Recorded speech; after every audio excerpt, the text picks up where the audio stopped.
입니다. 오늘은 사무관리론이고요. 좀 생소합니다. 사무관리론 처음 접할 때 용어 같은 게 좀 생소하기 때문에 조금 뭐랄까요, 행정기관 등에 근무한 경험이 없는 분들이라면은 용어부터 좀 생소한 부분이죠. 사무관리론. 자, 사무관리론 여러분들 출제 영역 기본적으로 어, 7가지죠. 가령 처음에 이제 문서관리, 업무관리 시스템, 그 다음에 이제 전자정보와 사무관리, 그 다음 민원사무 처리 과정이요. 민원사무와 처리 과정. 그리고 행정업무의 효율적 수행, 그 다음에 민원행정제도의 개선이라든가 사무관리의 뭐 개관, 발전 과정, 뭐 관인, 서식 이렇게 나오는데요. 복잡해 보일 수 있습니다만 사무관리론에 관련된 법령은요 3가지밖에 없어요. 규정은 자, 민원 처리에 관한 법률, 그 다음에 행정 효율과 협업 촉진에 관한 법률 규정, 그 다음에 국민 제한 규정인데요. 따라서 의외로 쉽게 점수를 낼 수도 있다 이겁니다. 그렇지만 논술 40점과 마찬가지로 약술형 20점짜리 3문제가 출제되기 때문에 사무관리론은 어떻게 보면은 논리적 베이스라기보다는 암기의 영역이라고 볼 수 있겠죠. 그래서 암기의 양이 상대적으로 많습니다. 그래서 여러분들 갖고 계시는 수험서에 보면 법령 규정을 그대로 이제 복사하기를 하죠. 근데 이제 그 부분가 교재로만 보면 솔직히 좀 도움이 안 될 수 있어요. 그래서 여러분들은 다 각자의 방식대로 그 서브노트라든가 핵심 키워드가 있는 합격용의 그 서브노트가 필요할 수 있습니다. 절실하죠. 두 문자씩도. 근데 제가 말씀드리고 싶은 거는 그러한 서브노트 집도 나와 있습니다. 시중에. 그죠? 그 서브노트에 대해서 그렇다고 해서 남이 쓴 서브노트를 굳이 보기보다는요. 저는 이렇게 생각해요. 쇼터디 문제의 해설을 보시면서 처음에는 써보는 연습도 처음엔 좋다. 그 다음에는 스스로가 작성해보고 지금 답안을 현출할 때 두 문자, 그러니까 키워드 중심의 목차라든가 개념을 적는데 집중해 보시다 보면 언젠가는 써집니다. 반복하다 보면 너무 좀 백지를 내면 어떡하지? 라는 압박감을 가지실 필요 없다. 브리타 문제가 나오게 되지만 뭐 브리타 문제 나온다고 하면 그죠? 다 같이 못 쓰기 때문에 조금 마음을 좀 편하게 가지시고 기출 문제와 또 출제 예상 그 적중 테마 문제 위주로 좀 살펴보시다 보면 충분히 올해 2차 시험에서도 안정적으로 점수 확보가 가능해지실 거라고 생각합니다. 여러분들 뭐 그 강의 많이 들으시잖아요. 그 강의에서 그 출제 강사님들께서 많이 그 출제 예상 쟁점을 뽑아주시기 때문에 그렇다고 해서 그거는 너무 맹신하면 안 됩니다. 저도 그 출제 그 뭐 뽑아주는 강의 들어보면 다 뽑아요. 네, 크게 의미 없다. 그리고 학원 강사님들 입장에서 생각을 해보세요. 내가 뽑았는데 안 나와. 좀 쪽팔리잖아요. 그죠? 뭐 뽑았는데 안 나와? 이게 뭐 이게 왠지 실력 없어 보이고. 그리고 그거는 리스크가 커요. 그래서 막판에는 뭐 그럴 수 있지만 여러분 아직 시험이 많이 남았습니다. 그죠? 9월 말이기 때문에 천천히 아까 말씀드렸던 민원 처리에 관한 법 여기가 이제 논술형이 나오기 때문에 여러분들께서는 민원사무, 민원행정 그래서 민원 처리에 관한 법률을 중심적으로 40점짜리를 대비하시는 거에 좀 더 최근 출제 경향에 맞게끔 준비하시는 것이다. 이렇게 보시면 되겠습니다. 그래서 민원 처리에 관한 법률에서 이제 논술 40점짜리가 나오고요. 그리고 약술에서 이제 행정 효율과 협업 촉진에 관한 규정, 그 다음에 국민 제한 규정에서 출제되기 때문에 그런 부분에서 여러분들 하나하나씩 중요 쟁점들 살펴보면 되겠습니다. 자, 처음 볼 문제는 1번 문제는요. 자, 협업 시스템, 전자민원 창구 개념이죠. 협업 시스템 중요합니다. 그래서 협업 시스템의 내용과 통합 전자민원 창구의 부가 서비스, 아, 이죠. 통합 전자민원 창구의 부가 서비스에 대해서 쓰면 되겠죠. 일단 3번부터 볼까요? 통합 민원 창구 부가 서비스. 이 부분은요. 첫 번째, 뭐가 있냐면, 자, 민원 안내가 있고요. 그 다음에 인터넷이요. 그죠? 열람 민원, 인터넷 열람 민원 서비스죠. 즉 필요한 민원을 신청해서 화면상으로 인터넷 화면상으로 열람할 수 있도록 하는 서비스를 말하고요. 그 다음 발급 민원이요. 인터넷을 통한 발급 민원이요. 그 다음이 부가 서비스입니다. 생활 민원 일괄 서비스. 말 그대로 그 일상생활 중에 발생할 수 있는 그 다수의 생활 민원에 관해서 한 번에 처리할 수 있도록 일괄해서 묶음으로 제공하는 서비스를 말합니다. 그 다음 생활 민원 서비스요. 생활 민원.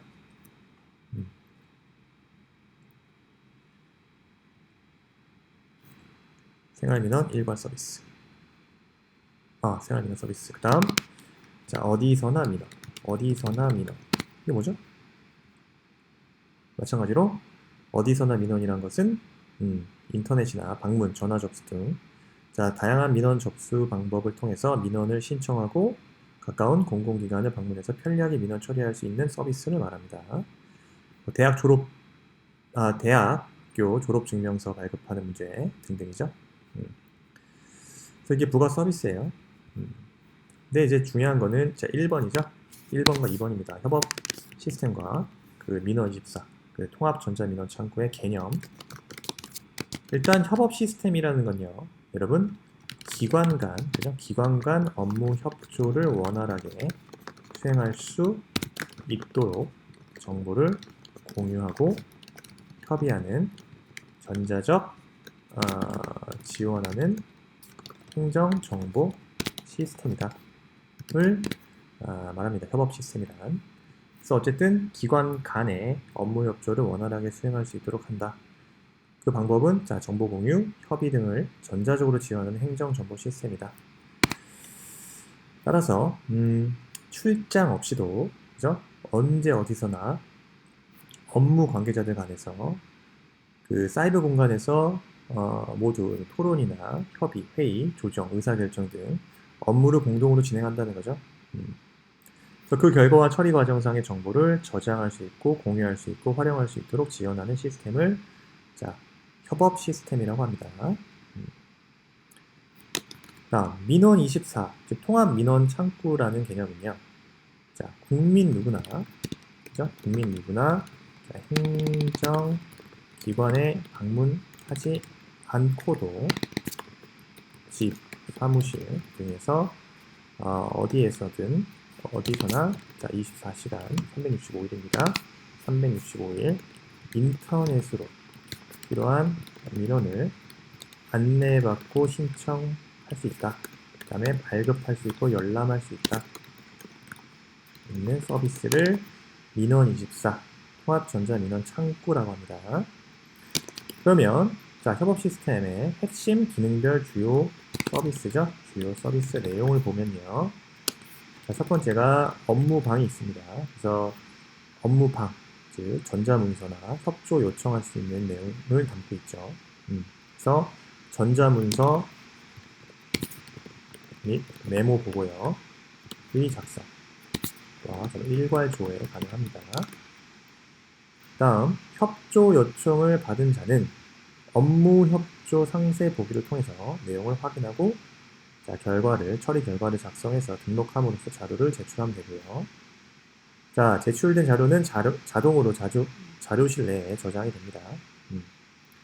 그 다음 여러분 업무방, 그 다음 소통방이죠. 소통방.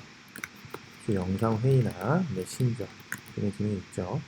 그래서 영상회의를 통해서 문서를 공유하고 수정, 그 다음에 회의 내용 등은 녹화 기능이 있습니다. 그 다음에 회의 종료 후 결과는 등록이 되고요. 다음 공유 자료 및 회의 결과는 자료실에 일괄적으로 저장이 됩니다. 그리고요, 그 밖에 의사소통 수단으로서 메신저와 쪽지, SNS 등을 활용할 수 있겠고요. 다음 과제방이요. 실적 조회. 나의 과제를 비롯해서 전체 과제의 상세 정보 조회가 가능하고요. 자, 여기서는 문서 등록이라든가 회의 실적 등 과제별 통합 관리로 자, 인수인계 등에 활용이 되겠죠. 그 다음 게시판.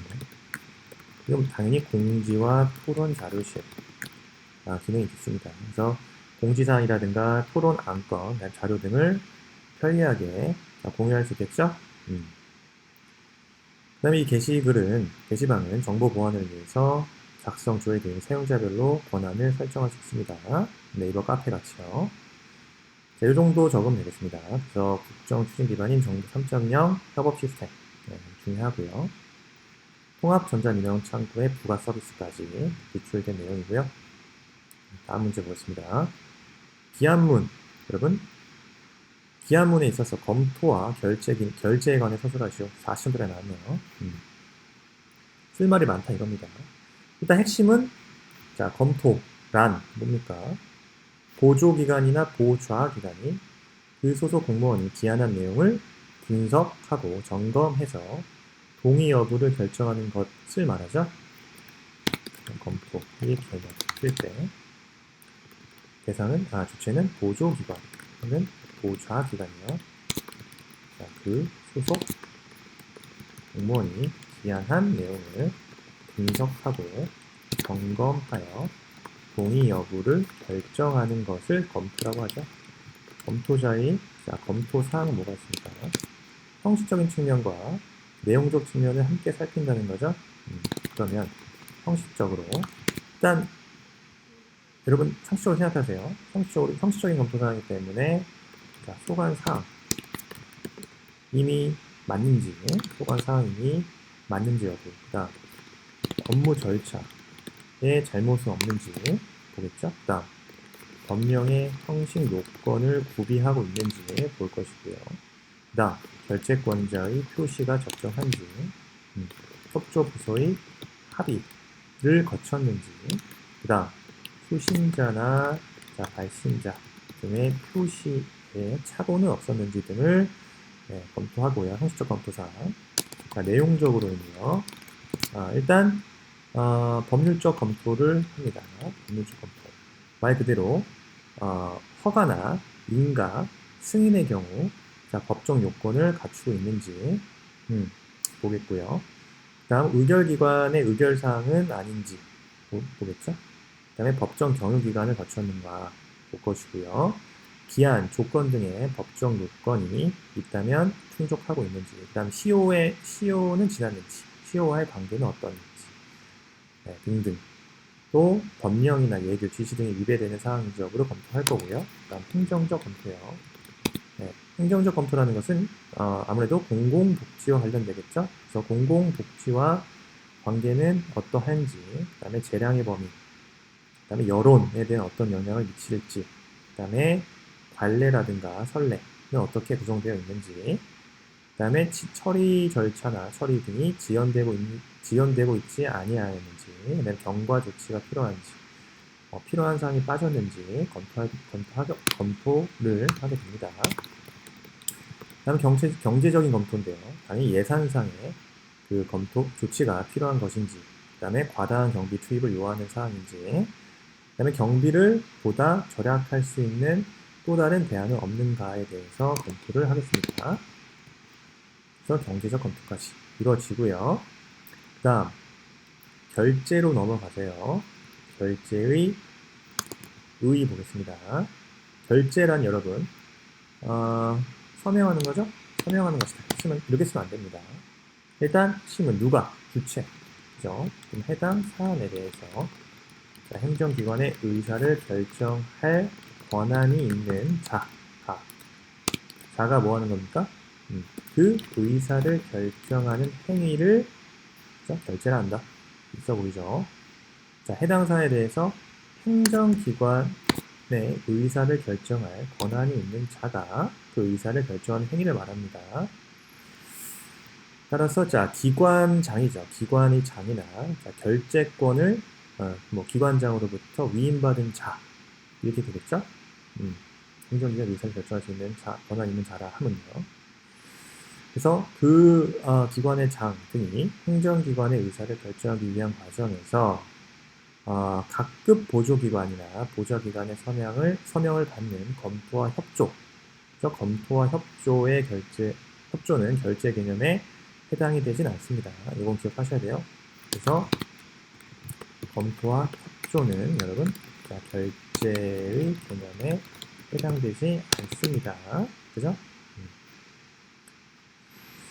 자, 종류는요. 첫 번째, 좁은 의미의 협의의 결제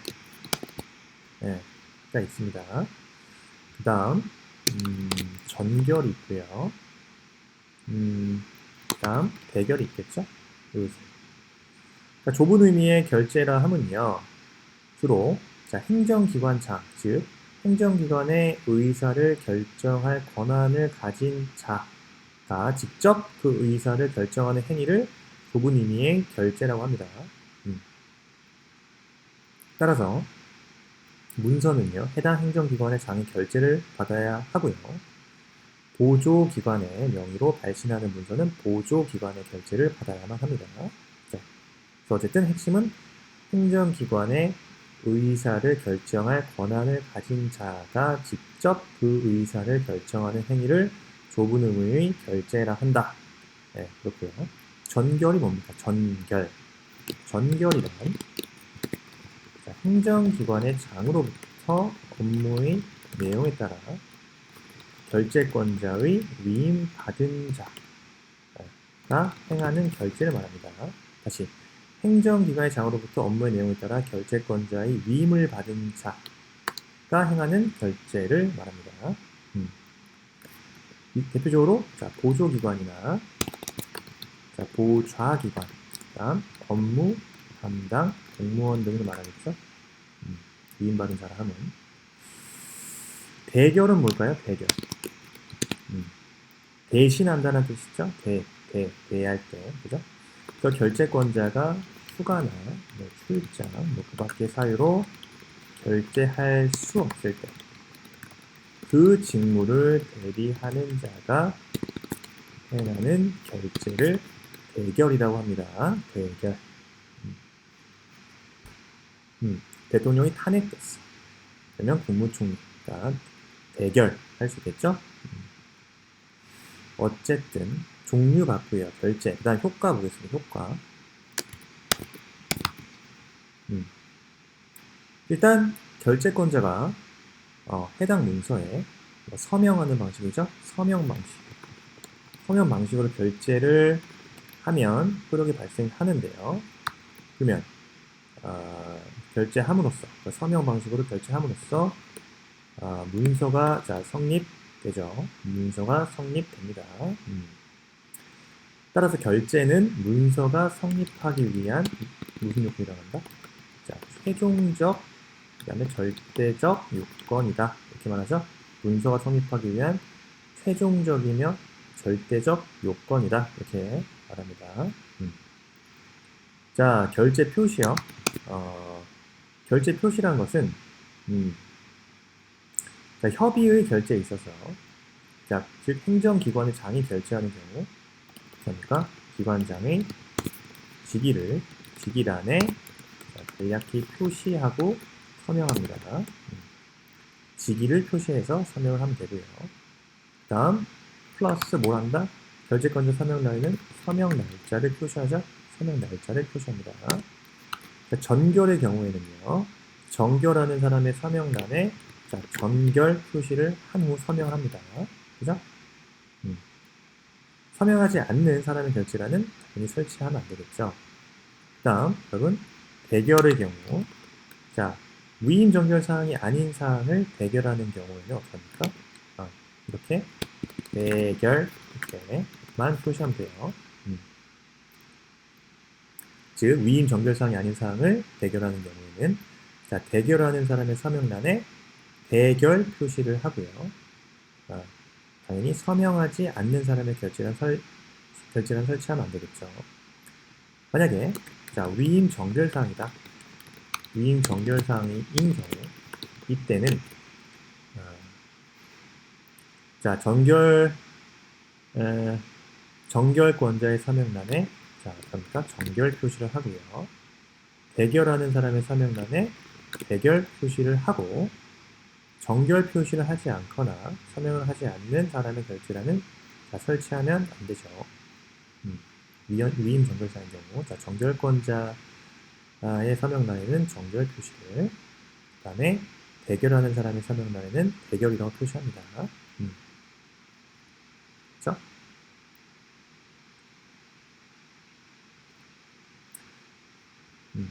잘 기억하시네요. 위임 정결사항이 아닌 사항을 대결하는 경우에는 대결만 표시하면 됩니다. 됐죠? 자, 결제의 표시까지 살펴봤고요. 네. 제한문의 검토, 결제 40점 기억하시면 됩니다.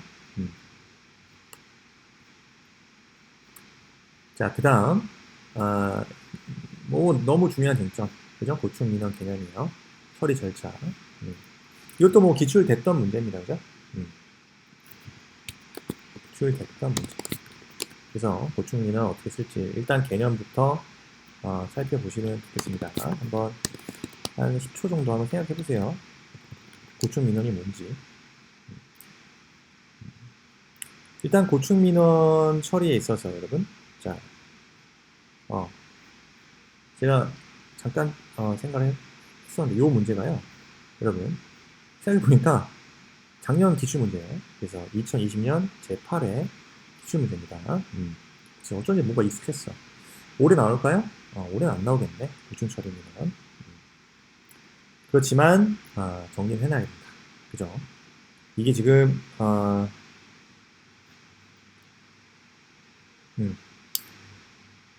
고충 처리 민원에 대해서 이게 40점짜리 나온 것 같습니다.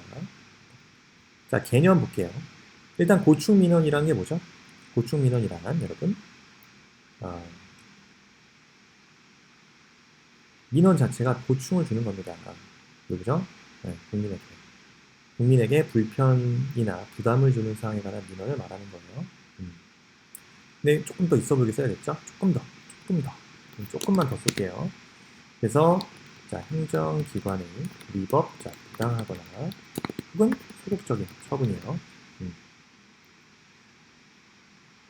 그 다음에 및 불합리한 행정 제도로 인한 자, 국민의 권리를 침해하거나 국민에게 불편이나 부담을 주는 사항에 관한 민원을 자, 고충 민원이라고 합니다. 개념 썼죠? 다음 처리 기간이요. 고충 민원 여러분 접수를 한 이후 특별한 사유가 없으면 접수일로부터 일주일, 그죠? 일주일 이내 처리합니다. 다음 동일 고충 민원 반복 제출이요. 만약에 행정기관의 장은요 민원인이 반복해서 동일한 내용의 고충 민원을 제출을 할 수 있잖아요. 제출한 경우 자 감사부서로 하여금 이를 조사하도록 하여야 합니다. 그래서 동일 고충 민원 반복 제출일 경우 자 행정기관의 장은 감사부서 등을 통해서 이를 조사하도록 하여야 합니다. 그럼 정당한 사유 이 말은요. 자 행정기관의 장은요 고충 민원의 내용이 정당하네. 네, 정당한지 여부를 판단해서 정당한 사유가 있다고 인정할 때는 지체 없이 뭐 할 수 있다? 뭐 해야 된다? 원처분의 취소 변경 등을 등 적절한 조치를 취해야 한다. 그래서 이를 민원인에게 통지하여야 합니다. 정당한 사유. 실질조사예요. 예를 들어서 고충 민원을 처리 위해서 실질조사 등이 필요할 수 있겠죠. 이때는 2주요. 14일 조사기간 14일의 범위 내에서 실질조사를 할 수 있습니다. 근데 14일 이내 실질조사가 완료하기 어렵다는 등의 부득이한 사유가 있다. 그러면 7일을 연장할 수 있어요. 그러면 총 3주죠. 21일을 실질조사 기간으로 선정할 수 있다. 그리고 실질조사 등에 걸린 기간은 그 처리 기간에 당연히 산입됩니까? 산입되지 않겠죠. 산입되지 않습니다. 처리 기간에 산입되지 않는다. 그래서 어쨌든 총 4주가 끌 수 있다 이겁니다. 실질조사 3주에 기본 일주일이요. 자, 목차 6이요. 감독기관에 대한 고충민원의 신청이요. 만약에 민원인은요, 자, 감독기관, 감독부서 등의 조사를 거친 경우, 고충 민원과 관련한 사무에 대한 지도 감독 등의 권한을 가진 감독기관의 장에게 고충 민원을 신청할 수 있습니다. 그렇게 되면요, 감독기관의 장은 고충 민원의 처리 결과를 소관, 그죠? 누구 합니까? 소관 행정기관의 장에게 통보해야겠죠. 이 경우 소관 행정기관의 장은 자, 감독기관의 장이 이렇게 친절하게 통보를 해줬는데 특별한 사유가 없으면 따라야겠죠. 네, 그 결과를 존중해서 적절한 조치를 하고 민원인에게 그 결과 통보를 합니다. 자, 그리고요. 이와 별도로 자, 국민권익위원회나 시민고충처리위원회에 그죠? 고충 민원을 자, 신청할 수 있죠. 그래서 고충 민원을 신청하거나 지금 처리 결과를 만약에 고충 민원 처리 결과를 통보받게 된 이후에 국민권익위원회나 시민고충처리위원회에 고충 민원을 또 제기하면 됩니다. 그 처리 결과에 따라서 요 정도. 네, 요게 이제 모분 답안이고요. 중요한 거는 이 정당한 사유랑 실지 조사 요거겠죠? 그 다음에 동일 민원 반복 제출. 그 다음 개념에 대해서 얼마나 정확히 썼는지. 그죠? 그 다음에 그 결과에 따라서. 자, 그 고충 민원 신청 처리 결과 통보에 따라서 여러분 국민권익위원회나 시민 고충처리위원회에 고충 민원 신청할 수 있다까지 보시면 되겠습니다. 작년 2020년 사무관리론 40점짜리의 기출문제였습니다. 참고하시면 좋겠고요.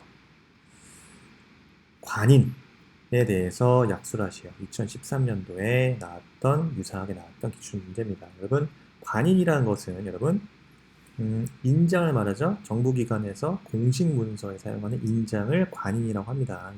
관인 잘 한번 정리하세요. 네, 관인의 어떤 그 구별 개념에서 뭐 공인이냐, 그죠? 이런 것들. 그 다음에 관인의 종류에 있어서 그 특수관인, 그 다음에 전자이미지 관인 등이 있다. 그 다음에 관인 자체에는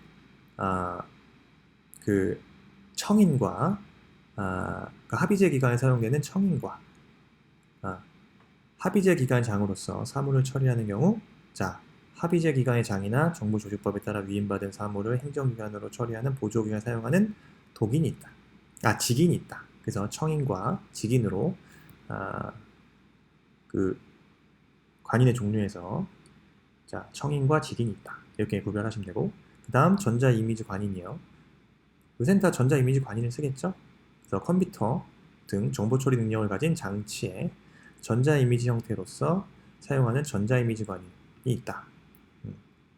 그 외에 특수관인으로서 유가증권 등 특수한 증표 발행, 그 다음에 민원 업무 또는 재무에 관한 업무 등 특수 업무 처리에 사용하는 관인을 따로 가진다는 거.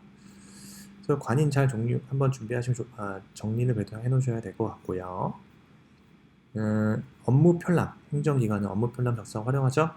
업무 편람 종류, 개념, 종류, 작성 효과 이런 거 설명하시오. 20점짜리로 이것도 기출됐던 문제입니다. 한번 살펴보세요. 제가 언제 나왔는지 한번 확인해 보겠습니다. 몇 년도 기출됐는지 한번 확인해 보면요. 업무 편람. 이것도요. 왜 이렇게 제가 요새 최근 기출 문제입니다. 2020년도 업무 편람에 대해서 작성하고 작성하고 종류, 작성 효과 20점짜리로 작년 2020년도에 나왔던 기출문제입니다. 그래서 이거 많은 분들이 예상했는지 모르겠어. 업무 편람이 나왔다. 그래서 잘 쓰셨나요? 네. 혹시 작년 시험 보셨던 분들 잘 쓰셨는지 모르겠습니다. 업무 편람이라는 것은요. 업무 지침서를 말하죠. 업무 처리에 편리하도록 작성한 업무 지침서를 말하는데요. 그 앞에 좀 더 수식어가 많이 붙죠. 어떤 업무 지침서냐? 조직의 방침과 기능, 그 다음에 사무 처리의 절차와 방법, 그 다음에 준수할 원칙, 그죠? 기타 사무와 관련된 자료 등을 단순화하고 표준화하여 이해하기 쉽고 업무 처리에 편리하도록 작성된 업무 지침서를 말한다. 요게 업무 편람입니다. 그 다음에요. 업무 편람 작성 활용에 있어서 작성 활용에 있어서 행정기관이 상당 기간을 거쳐서 반복적으로 하는 업무는 뭐 해야 됩니까? 표준화해야 되고 전문화될 수 있도록 업무 편람을 작성하면 되겠죠? 그래서 활용하면 되겠고요. 종류요. 자, 첫 번째 행정 편람이요. 행정 편람에는 업무 처리 절차의 기준, 절차와 기준, 그 다음에 장비 운용 방법, 그 다음에 일상적 근무 규칙 등에 대해서 각 업무 담당자에게 필요한 지침이나 기준 또는 기준을 제공하는 업무 지도서나 업무 참고서를 말합니다. 행정 편람. 그 발간은 행정기관의 명의로 발간이 되고요. 직무 편람은 그 소관 단위의 업무, 단위 업무에 대한 업무 계획 등을 말합니다. 그래서 업무 현황, 그 밖에 참고자료 등을 체계적으로 정리해서 활용하는 업무 현황 처리나 참고처를 직무 편람이라고 하죠. 당연히 여러분들 인물이 바뀔 때, 즉 업무를 인계 인수할 때 직무 편람을 함께 인계 인수해야겠죠? 당연한 겁니다. 업무에 관한 사항이니까. 그래서 직무 편람에는 여러분 인계 인수할 때 다음의 사항들을 기재돼야 된다. 업무 연역이라든가 요거 좀 정리할게요. 종류 직무 편람에서는요 업무 연역, 다음 관련 업무 현황 및 주요 업무 계획 같은 거요. 자, 두 번째 업무의 처리 절차 및 흐름 등 당연히 중요하죠. 요 업무 처리 절차에 대해서 얘기 안 해주면 당황합니다. 뭘 그냥 앉아있어 이겁니다. 네. 근데 업무 처리 절차와 흐름도가 정확하게 있어. 이해하고 있으면 되겠죠. 그러면은 새로 인수자도 안심할 거 아니에요. 왜 제대로 되는 데를 못 봤어요 아직까지. 그 다음 소관 보전 문서 현황 중요하죠. 네, 문서 현황이요. 다음 그 밖에 업무 처리에 필요한 참고사항 등을 포함해서 작성합니다. 직무 편람에는. 그 다음 업무 편람 작성, 그다음에 활용 효과예요. 작성 효과를 보면요. 뭐 어떤 걸 기대할 수 있을까요? 당연히 현재의 업무 상태 파악하는 데 용이하겠죠. 그 다음 업무 자체, 사무의 표준화, 그 다음에 단순화, 전문화를 촉진할 수 있고요. 그 다음에 현재의 어떤 불합리한 문제점들을 발견해서 개선할 수 있을 겁니다. 자, 활용 효과는, 작성 효과는 그렇고요. 활용 효과는요. 자, 사무 활동의 목표와 방침의 기준을 세운다는 거, 첫째. 두 번째, 사무를 통제하는데 필요한 적절한 지침을 준다는 거. 세 번째, 사무의 혼란, 불확실성, 중복을 줄일 수 있다. 매우 중요한데요. 네 번째, 교육 훈련을 위한, 그죠? OJT, 교재 같은 거요. 실효성 있는 교재가 되겠고요. 그 다음, 관리층과 부하 직원 상호 간의 각 조직 간의 협력을 증진시키고 기타 사무 능률 증진에 대해서 관심을 제고시켜 줄 수 있습니다. 20점짜리로 작년에 나왔던 기출문제였고요. 자, 요런 문제요. 자, 요또 언제 나왔습니까? 기출된 문제. 한번 확인해 보세요. 자, 문서 작성 시에 글자, 용어, 글자, 숫자, 연호, 날짜, 시간 등 표기의 기준 제시하고 작성된 문서가 성립되고 효력을 발생하기 위한 요건을 기술하시오. 이거는 2019년도 기출문제고요. 20점짜리로 나왔습니다. 20점짜리로. 따라서 문서의 성립 요건 성립과 문서가 성립되고 효력, 그죠? 그다음 문서의 성립 요건, 그다음에 문서의 효력 발생 시기 이런 걸 쓰면 되는 거고요. 자, 목차 1번에서는요. 로마 목차 첫 번째에서 글자 등의 표기의 기준을 제시해라. 그래서 이런 것들 잘 암기하고 있으면 좋아요. 자, 글자 등의 표기 기준은요. 일단 첫 번째, 어문규범 준수해야겠죠? 그래서 문서는 국어기본법에 따라 어문 규범에 맞게 한글로 작성해야 되고요. 뜻을 정확하게 전달하기 위해서 필요한 경우에 괄호 열고 한자나 외국어를 적을 수 있다. 그렇습니다. 그 다음, 국민이 이해하기 쉬운 용어를 사용해라. 국민이 이해하기 쉬운 용어를 사용해라. 당연합니다. 그죠? 일반 국민이 이해하기 못하면 무슨 의미가 있겠어요? 따라서 그러기 위해서는 그 문서 자체를 내용을 최대한 간결하고 명확하게 표현하고, 자, 일반화되지 않는 약어와 전문 용어 등을 피해라. 그래서 이해하기 쉽게 작성해라 이겁니다. 자, 숫자 같은 경우는 아라비아 숫자 쓰면 되고요. 날짜는 자, 2020년 예를 들어서 오늘 날짜 2021년 자 6월 오늘 15일이라면 이렇게 쓰면 되는 거죠. 그래서 숫자로 표기하고요. 연, 월, 일의 글자는 생략합니다. 연, 월, 일의 글자 생략하고 그 자리에 마침표 땡땡땡을 찍는다는 거죠. 자, 시간이요. 시간 24시각제로 숫자로 표기합니다. 24시각. 그리고 시분의 글자는 생략하고 그 사이에 쌍점을 찍어 구분합니다. 따라서 오후 3시 20분 이렇게 쓰는 게 아니라요. 15시 땡땡 쌍점 20 이렇게 쓴다는 거죠. 오후 3시 20분을요. 이렇게 쓴다. 그 다음 연호는요. 서력 기원을 사용한다. 이렇게 쓰면 되겠고요. 서력 기원을 사용한다. 자, 문서의 성립 요건 보겠습니다. 문서의 성립 요건. 누가? 그죠? 적법한 행정기관에, 자, 적법한 권한 범위 내에서 작성되어야 하겠죠? 다음, 행정기관의 의사표시가 명확하게 표현되어야 하고요. 위법 부당하거나 시행 불가능한 내용이 아니어야 하고요. 법령에 규정된 절차 및 형식을 갖추어야 한다. 그죠? 이 성립 시기가 중요한데요. 문서의 성립 시기요. 자, 문서가 일단 성립이 되는 데는요. 일단 아까 말씀드렸던 전자문서 서명 등과 같이, 자, 서명의 방식으로 결제함으로써 성립이 되는 거예요. 네.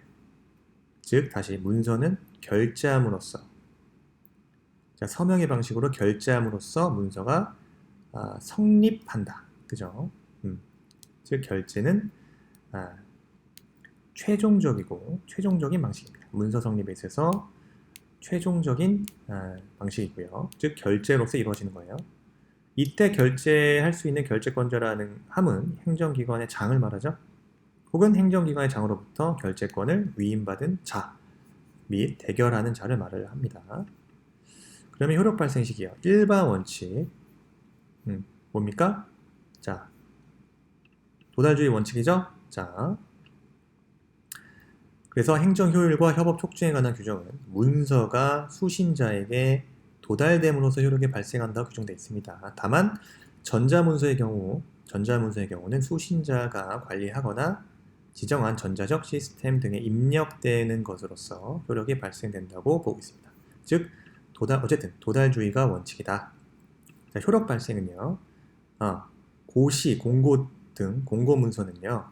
그 문서에서 효력 발생 시기를 구체적으로 밝히고 있지 않으면 5일, 고시 또는 공고가 있은 날로부터 5일이 있는 날 효력이 발생합니다. 공고문서 같은 경우는 특별한 효력 발생 시기를 밝히고 있지 않는다. 그러면 고시나 공고 등이 있은 날로부터 5일이 경과함으로써 효력이 발생합니다. 2019년도 기출문제 여러분 잘 살펴보면 좋겠죠?